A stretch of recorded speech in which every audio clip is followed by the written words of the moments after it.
है ना। बीच में वीडियो इंटरप्ट हो गया था, सॉरी, कॉल आ गया था ना। तो आगे अपने टॉपिक पे बढ़ते हुए सेकंड इक्वेशन ऑफ मोशन की बात कर रहे हैं हम लोग। क्या पहुंचे थे, एवरेज वेलोसिटी। एवरेज वेलोसिटी का फॉर्मूला कितना है, ये, ठीक है, u plus v by t, sum of initial velocity plus final velocity divided by 2। ये फॉर्मूला है एवरेज वेलोसिटी का।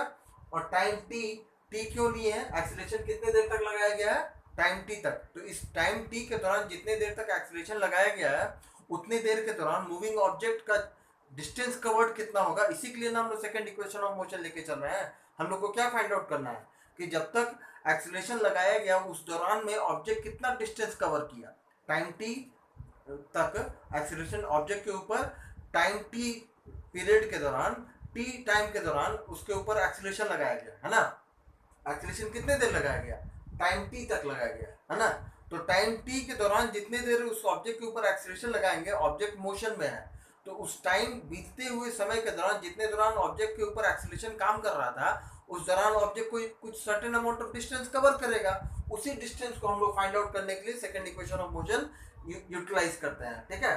तो टाइम टी क्यों लिया गया है, क्योंकि टाइम टी के दौरान, इतने टाइम के दौरान, टी टाइम के दौरान ऑब्जेक्ट के ऊपर एक्सीलरेशन काम कर रहा था, है ना। टाइम टी ड्यूरेशन के दौरान ऑब्जेक्ट के ऊपर एक्सीलरेशन ये काम कर रहा था। तो time taken is equal to t. अब इसको अगर हम सॉल्व करें तो according to first equation of motion we can write that इस v के जगह पे, इस v के जगह पे we can write that v is equal to u plus a t. v is equal to u plus a t. v के जगह पर इतना लिख दिए, ठीक है। और नीचे जैसे 2 था वैसे के वैसे ही लिख दिए इंटू t, ठीक है। And since we are finding out the distance in equation of motion, distance is represented by s, है ना। Distance is represented by s। Equation of motion में s से क्या रिप्रेजेंट करते हैं, डिस्टेंस। या ये कहिए कि डिस्टेंस को किस चीज से रिप्रेजेंट करते हैं, s से। जैसे इनिशियल वेलोसिटी को u से रिप्रेजेंट करते हैं, एक्सेलरेशन को स्मॉल a से रिप्रेजेंट करते हैं, time for which the object was in acceleration t से रिप्रेजेंट करते हैं, फाइनल वेलोसिटी को v से रिप्रेजेंट करते हैं। वैसे ही डिस्टेंस को हम लोग s से रिप्रेजेंट करते हैं। तो यहाँ पर डिस्टेंस की जगह पे आ जाएगा s, ठीक है। ये हो गया s। अब इस इक्वेशन ऑफ मोशन को सॉल्व करेंगे, है ना। तो s इज इक्वल टू, इसको न्यूमरेटर को सॉल्व करेंगे तो u plus u is equal to 2u। जैसे x प्लस एक्स 2x होता है वैसे ही u plus u is equal to 2u plus a t into t by 2, है ना। अब इसको अगर सॉल्व करेंगे तो s इज इक्वल टू, इस t से मल्टीप्लाई होने पर इस दोनों टर्म का क्या हो जाएगा, 2ut plus a t into t is equal to a t square, ठीक है। 2u को जब t से ब्रैकेट को मल्टीप्लाई करेंगे तो ब्रैकेट के अंदर दो टर्म है, ये दोनों टर्म बारी बारी से t से मल्टीप्लाई होगा। जैसे अलजेब्रा में एक्सपैंड करते हैं ना ब्रैकेट को, वैसे ही यहाँ पर एक्सपैंड करेंगे, इस ब्रैकेट को एक्सपैंड करेंगे तो पहला वाला टर्म भी t से मल्टीप्लाई होगा, दूसरा वाला टर्म भी t से मल्टीप्लाई होगा। तो 2u multiplied by t is equal to 2ut, a t multiplied by t is equal to t into t is equal to t square. ये जैसा है वैसा का वैसा ही रहेगा, नीचे आ गया 2, ठीक है। इसको आगे अगर सॉल्व करेंगे तो क्या आ जाएगा, s क्या इस राइट हैंड साइड पार्ट को दो टर्म है विथ वन कॉमन डिनोमिनेटर। हम इसको क्या काम करते हैं मैथमेटिक्स में, इसको बाई पार्ट कहते हैं। एक्सपेंडिंग अ फ्रैक्शन, है ना, जिसमें फ्रैक्शन में न्यूमरेटर में 2 या 3 नंबर ऑफ टर्म्स अगर हो और उनका कॉमन डिनोमिनेटर हो तो they can be divided, they can be separated with same denominator and different numerators, ठीक है। इसको कहते हैं बाई पार्ट मेथड, है ना। तो बाई पार्ट मेथड से न्यूमरेटर, यहाँ में न्यूमरेटर में दो टर्म है और दोनों टर्म्स का कॉमन डिनोमिनेटर है 2, है ना। तो इनको बाई पार्ट करेंगे तो न्यूमरेटर्स अलग अलग हो जाएगा बट दोनों न्यूमरेटर्स का डिनोमिनेटर सेम रहेगा, है ना। ये न्यूमरेटर अलग हो जाएगा, ये न्यूमरेटर अलग हो जाएगा बट दोनों का डिनोमिनेटर 2 ही रहेगा, ठीक है। तो ये हो जाएगा 2ut by 2 plus a t square by 2, ठीक है। इसको सॉल्व करेंगे तो s इज इक्वल टू ये 2 और ये 2 कैंसिल हो जाएगा तो हो जाएगा ut और ये 80 स्क्वायर बाई 2 को हम लिखते हैं हाफ 80 स्क्वायर। ठीक है, ये हो गया हमारा सेकेंड इक्वेशन ऑफ मोशन। ये हो गया हमारा सेकेंड इक्वेशन ऑफ मोशन। बात समझ में आया? ये सेकेंड इक्वेशन ऑफ मोशन किस लिए यूटिलाइज होता है, कब इस्तेमाल करते हैं? जब किसी मूविंग ऑब्जेक्ट के ऊपर एक्सीलरेशन ए काम कर रहा हो फॉर टाइम टी, टी वक्त के तक के लिए अगर एक्सीलरेशन काम कर रहा हो, तो ऑब्वियस सी बात है एक्सीलरेशन के शुरुआत में वेलोसिटी कुछ और होगा और एक्सीलरेशन खत्म होने के बाद वेलोसिटी कुछ और होगा। Then the initial velocity u and final velocity after acting of acceleration a is v and this acceleration is acted on the body for time t। अगर ऐसा हो तो इस पूरे प्रोसीजर के दौरान जो मूविंग ऑब्जेक्ट है वो एक्सीलरेशन a के साथ साथ वेलोसिटी u और v के साथ साथ when the acceleration a is acting for certain period of time t, we can find out the distance covered by that moving object during that period of time to which the acceleration was acting on the object, है ना। Object के ऊपर जितने देर तक acceleration काम कर रहा था उतने देर तक में मूविंग ऑब्जेक्ट कितनी दूरी तय कर रहा है, इस दूरी को, इस डिस्टेंस को फाइंड आउट करने के लिए सेकंड इक्वेशन ऑफ मोशन इस्तेमाल करता है। याद रखेंगे क्या बात, हम किस ऑब्जेक्ट की बात कर रहे हैं? हम उस ऑब्जेक्ट की बात कर रहे हैं जिस ऑब्जेक्ट के ऊपर जो एक्सीलरेशन एक्ट कर रहा है वो कैसा एक्सीलरेशन है? वो मूविंग ऑब्जेक्ट एक यूनिफॉर्मली एक्सीलरेटेड ऑब्जेक्ट है। उसका मोशन कैसा है? उसका मोशन यूनिफॉर्मली एक्सीलरेटेड मोशन है ना। तो वैसे मोशन के लिए अगर डिस्टेंस फाइंड आउट करना हो then we can use this formula s is equal to ut plus half 80 square, where s stands for distance, u stands for initial velocity, t stands for time t up to which the acceleration was acting on the object, a stands for acceleration and t तो वही time t है। ठीक है, तो इस फॉर्मूले को इस्तेमाल करके हम लोग कैलकुलेट कर सकते हैं distance travelled by the moving object up to which for time t the acceleration a was acting on the object. ठीक है, अब आगे आते हैं अपने नेक्स्ट टॉपिक पर, third equation of motion. So the next topic that we are going to discuss is third equation of motion, है ना। सबसे पहली बात कि थर्ड इक्वेशन ऑफ मोशन का औचित्य क्या है, क्या पर्पस है उसका, क्यों थर्ड इक्वेशन ऑफ मोशन कहाँ इस्तेमाल होता है, उसका क्या पैरामीटर्स है। थर्ड इक्वेशन ऑफ मोशन अगर हम यूटिलाइज कर रहे हैं तो किन कंडीशंस के ऊपर थर्ड इक्वेशन ऑफ मोशन काम करता है। तो सबसे पहली बात, थर्ड इक्वेशन ऑफ मोशन इस्तेमाल होता है to find out the velocity of a moving object on which acceleration a is acting for certain distance of length, है ना। यहाँ पर क्या है, यहाँ पर ये है कि फर्स्ट इक्वेशन ऑफ मोशन में भी हम लोग वेलोसिटी ही निकालते थे, फाइनल वेलोसिटी भी निकालते थे, v is equal to u plus at, और इस थर्ड इक्वेशन ऑफ मोशन में भी हम लोग वेलोसिटी ही निकालते थे। लेकिन फर्स्ट इक्वेशन ऑफ मोशन में क्या था कि फर्स्ट इक्वेशन ऑफ मोशन में जब हम लोग फाइनल वेलोसिटी v निकालते थे उसमें क्या था, टाइम t दिया हुआ है और उस टाइम t के दौरान ऑब्जेक्ट के ऊपर एक्सीलरेशन a एक्ट कर रहा है। यहाँ पर क्या है, यहाँ पर वेलोसिटी हम तब निकाल रहे हैं जब मूविंग ऑब्जेक्ट के ऊपर एक्सीलरेशन a काम कर रहा है up to a certain length, है ना। कुछ दूरी को तय करने के दौरान किसी मूविंग ऑब्जेक्ट के ऊपर अगर एक्सीलरेशन a काम कर रहा हो, है ना, तो to find out the velocity of the object after acting of acceleration a and during that acceleration a the object has moved a certain distance, है ना।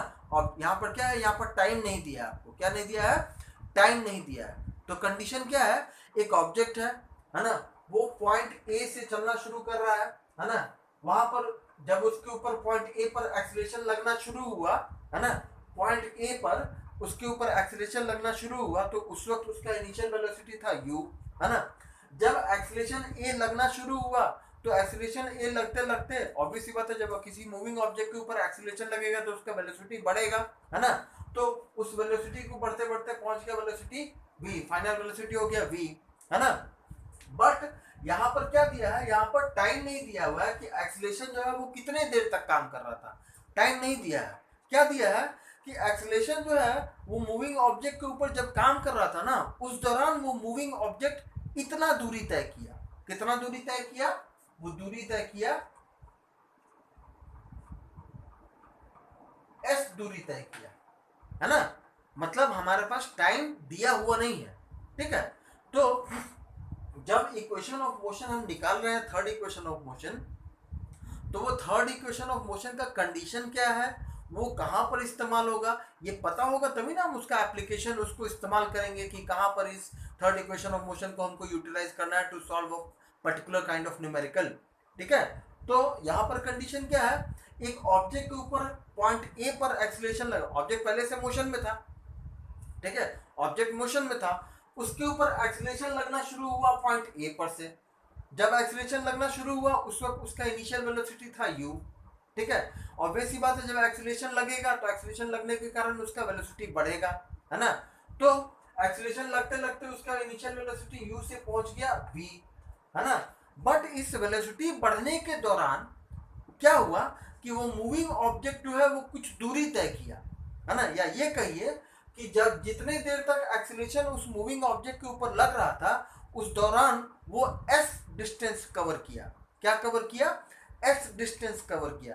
तो during covering this distance s the body has reached from initial velocity u to final velocity v। जो moving object है वो s दूरी तय करने के दौरान इनिशियल वेलोसिटी u से फाइनल वेलोसिटी v तक पहुंच गया। कब या क्यों, क्योंकि उस दौरान उस ऑब्जेक्ट के ऊपर एक्सीलरेशन काम कर रहा था a, है ना। वेलोसिटी क्यों बढ़ा, क्योंकि वेलोसिटी बढ़ने का कारण था उस ऑब्जेक्ट के ऊपर एक्सीलरेशन काम कर रहा था, तो एक्सीलरेशन काम करेगा तो वेलोसिटी बढ़ेगा। तो उस पूरे वेलोसिटी बढ़ने के दौरान मूविंग ऑब्जेक्ट जो दूरी तय किया वो तय किया s। तो कह रहा है कि अगर ये पता हो कि इनिशियल वेलोसिटी इतना है, एक्सीलरेशन वर्किंग एक्सीलरेशन a है, और उस एक्सीलरेशन जितने देर तक लग रहा था ऑब्जेक्ट के ऊपर to reach the final velocity v, the object has travelled a distance s, है ना। अगर ऐसा है then equation to find out the final velocity of the moving object, उस ऑब्जेक्ट का एक्सीलरेशन a लगने के कारण और s दूरी तय करने के दौरान या s दूरी खत्म होने के बाद उसका जो फाइनल वेलोसिटी v होगा, वो final velocity v find out करने के लिए थर्ड इक्वेशन ऑफ मोशन इस्तेमाल करते हैं हम लोग, है ना। तो हमारे पास सेकेंड इक्वेशन ऑफ मोशन से क्या है, s is equal to ut plus half at square. ठीक है, अब आप थर्ड इक्वेशन ऑफ मोशन को देखेंगे जिसको प्रूफ करना है, वो है v square is equal to u square plus 2as, है ना। v square is equal to u square plus 2as। तो इस पूरे इक्वेशन, पूरे थर्ड इक्वेशन ऑफ मोशन में टाइम t नहीं है, तो हम पहला चीज अपने दिमाग में बैठा लेते हैं, हमको t को इस इक्वेशन से हटाना है। क्यों, इक्वेशन जो चाहिए हमको, जो इक्वेशन चाहिए v square is equal to u square plus 2as, जो इक्वेशन चाहिए उस इक्वेशन में कहीं पर भी देखेंगे तो t नहीं है, टाइम t नहीं है, क्या है, u है, a है और s है। ठीक है, u है, a है और s है, और फाइनल वेलोसिटी v है, तो टाइम t तो नहीं है। तो एक काम करते हैं, हम ऐसा काम करते हैं कि t रिप्लेस भी हो जाए और पहले से इस इक्वेशन में फाइनल वेलोसिटी v नहीं है, फाइनल वेलोसिटी v नहीं है। ठीक है, तो हम एक ऐसा काम करते हैं कि t को ऐसे रिप्लेस करें कि t रिप्लेस भी हो जाए और इक्वेशन के अंदर फाइनल वेलोसिटी v शामिल भी हो जाए, है ना। तो उसके हिसाब से क्या करते हैं, according to first equation of motion we have v is equal to u plus at। ठीक है, फर्स्ट इक्वेशन ऑफ मोशन से, फर्स्ट इक्वेशन से क्या है हमारे पास, फर्स्ट इक्वेशन से हमारे पास v is equal to u plus at, है ना। इसको अगर सॉल्व करेंगे, इसको अगर सॉल्व करेंगे तो v minus u is equal to at, और you can say that t is equal to v minus u upon a, change in velocity per unit acceleration. ठीक है, t को रिप्लेस कर दिए in terms of v u and a। क्यों, जब t को replace करेंगे तो t को रिप्लेस करने के साथ साथ इक्वेशन में शामिल हो जाएगा फाइनल वेलोसिटी, जो कि अभी इस वक्त इक्वेशन में शामिल है नहीं, और हमको जहां तक पहुंचना है उसमें फाइनल वेलोसिटी हमको निकालना है। ठीक है, तो टाइम, क्योंकि दिए हुए कंडीशन में क्या था, ऑब्जेक्ट मोशन में है, एक्सीलरेशन काम कर रहा है और सर्टेन दूरी s तय कर रहा है, बट टाइम t तो नहीं दिया है, तो टाइम t नहीं दिया है तो इस इक्वेशन से हम टाइम t को रिप्लेस कर देते हैं और ऐसे रिप्लेस करते हैं कि उस रिप्लेसमेंट के कारण इक्वेशन में फाइनल वेलोसिटी v भी शामिल हो जाए। ठीक है, तो putting this value of t in this given equation, हम लोग क्या करेंगे, इस s is equal to u t में जहां जहां पर t है वहां पर ये वैल्यू रख देंगे।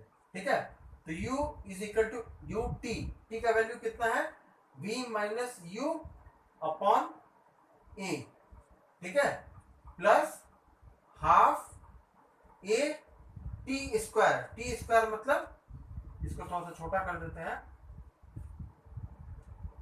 टी स्क्वायर मतलब v minus u upon a का होल स्क्वायर, टी स्क्वायर हो गया।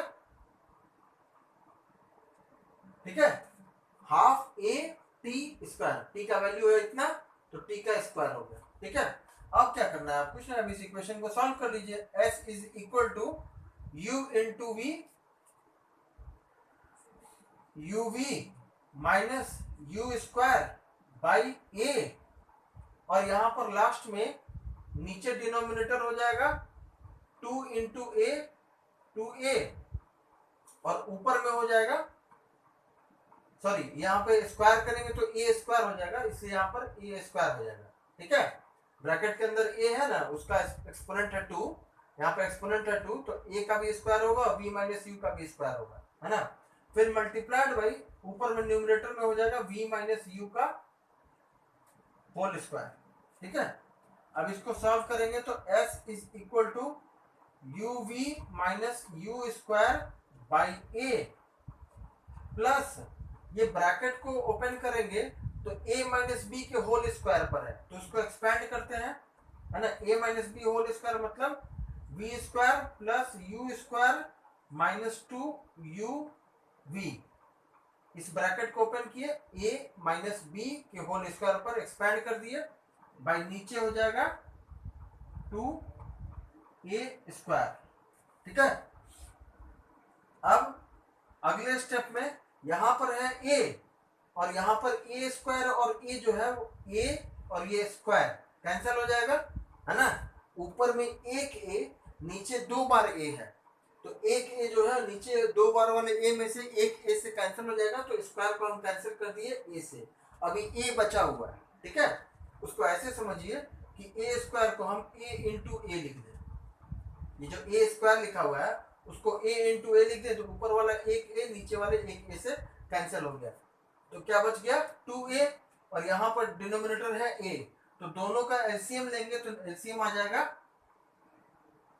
2a। ठीक है, नीचे एलसीएम हो गया 2a, तो a से 2a को डिवाइड करेंगे तो आएगा 2 multiplied by UV, 2uv and 2 multiplied by you square minus 2u square.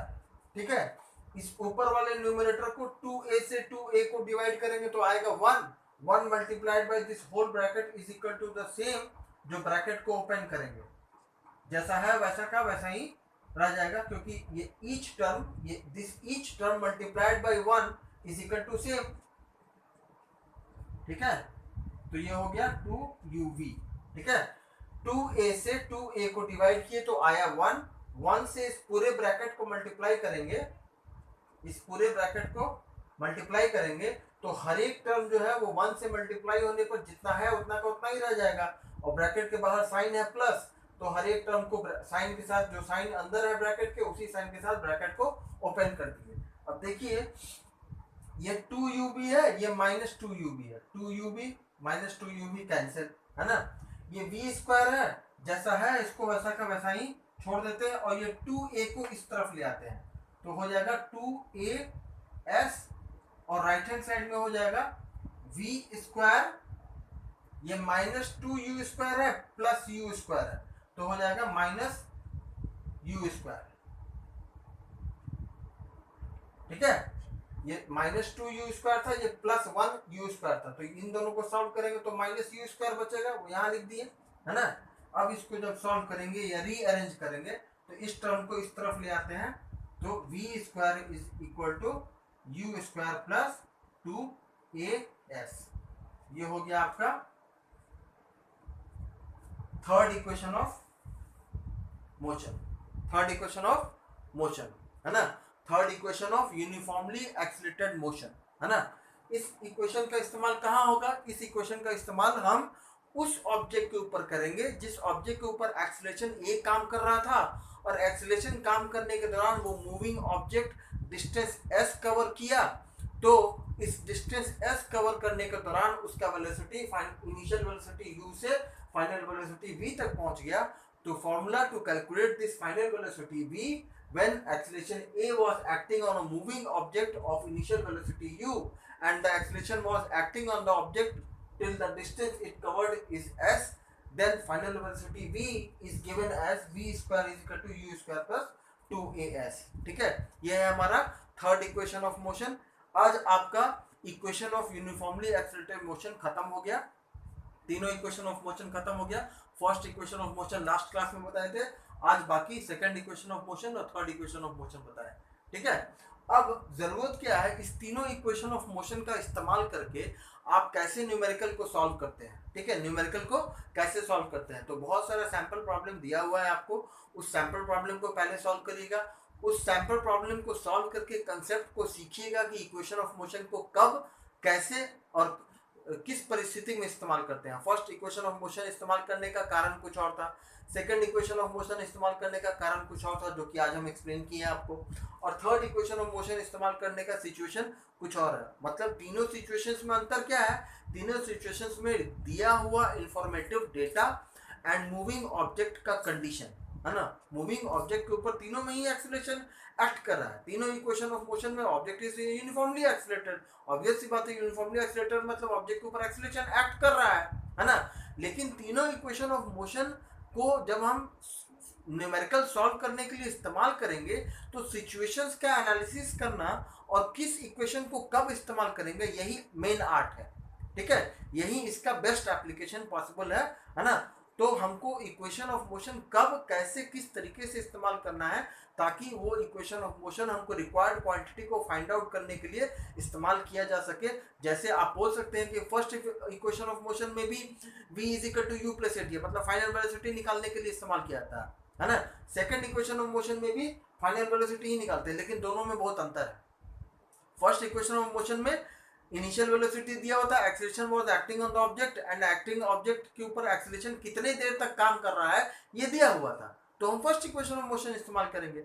अगर किसी मूविंग ऑब्जेक्ट के ऊपर इनिशियल वेलोसिटी u है और ऑब्जेक्ट के ऊपर एक्सीलरेशन काम कर रहा है, but that acceleration is acting not for time, the time is not given, when the acceleration is acting on the moving object during which the object has traveled a certain distance s, then the third equation of motion gives final velocity v is equal to u square plus 2as, v square is equal to u square plus 2as। तो दोनों equation of motion में दोनों में ही final velocity निकालते हैं, लेकिन दोनों में अंतर है ना।